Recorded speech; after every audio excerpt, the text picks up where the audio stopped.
എയർപോർട്ടുകളും എക്സ്പോർട്ടർമാർക്ക് വളരെ പ്രധാനമായിട്ടുള്ള ഒരു പോർട്ടാണ്. അത് എക്സ്പോർട്ട് ചെയ്യാൻ വേണ്ടിയിട്ടുള്ള ഒരു വ്യവസ്ഥയാണ്, ഒരു സാഹചര്യമാണ്. കേരളത്തിനെ സംബന്ധിച്ച് നമുക്ക് എടുത്തു പറയേണ്ട കാര്യം, കേരളത്തിലെ ഇന്ത്യയിൽ തന്നെ ഏറ്റവും കൂടുതൽ എയർപോർട്ടുകളുള്ള ഒരു സംസ്ഥാനമാണ് കേരളം. 4 എയർപോർട്ടുകൾ. ഞാൻ മനസ്സിലാക്കുന്നത് ശരിയാണോ എന്നറിയില്ല, എങ്കിലും UP പോലെയുള്ള സംസ്ഥാനങ്ങളിൽ പോലും ഇത്രത്തോളം എയർപോർട്ടുകളില്ല. മാത്രമല്ല, അങ്ങനെയുള്ള സ്ഥലങ്ങളിൽ എയർപോർട്ടുകളിൽ നമ്മൾ വിചാരിക്കുന്ന പോലെ തിരക്കുമില്ല, ജനത്തിരക്കുമില്ല. എന്നതുകൊണ്ട് തന്നെ എയർപോർട്ട് സൗകര്യം കേരളത്തിൽ ഏറ്റവും കൂടുതലാണ്.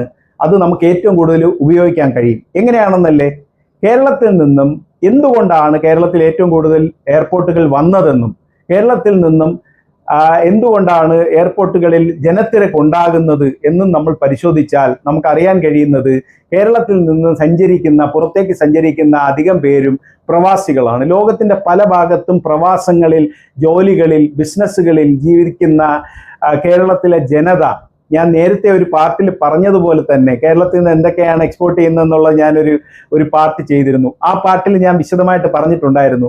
അതുപോലെ തന്നെ കേരളത്തിന് പുറത്തുള്ള ജനങ്ങൾക്ക് കേരളത്തിൽ അവരിവിടെ നിന്ന് ട്രാവൽ ചെയ്ത് അവരുടെ ഡെസ്റ്റിനേഷൻസിലോട്ട് പോവുക മാത്രമല്ല, അവർക്കെല്ലാം തന്നെ കേരളത്തിലെ എല്ലാ ഉൽപ്പന്നങ്ങളും അവരുടെ ദൈനംദിന ജീവിതത്തിന് ആവശ്യമാണ് എന്നുള്ളത് കൊണ്ട് തന്നെ ഫ്രഷ് ആയിട്ടുള്ള പ്രോഡക്റ്റുകളുടെ എക്സ്പോർട്ട്, അതിപ്പോ ഇത് മലക്കറി, വെജിറ്റബിൾസ് പോലെയുള്ള, ഫ്രൂട്ട്സ് പോലെയുള്ള ഐറ്റങ്ങളായിരിക്കാം, ബാക്കി കാര്യങ്ങളായിരിക്കാം, എയർ എക്സ്പോർട്ടിനുള്ള സാഹചര്യം വളരെ കൂടുതലാണ്.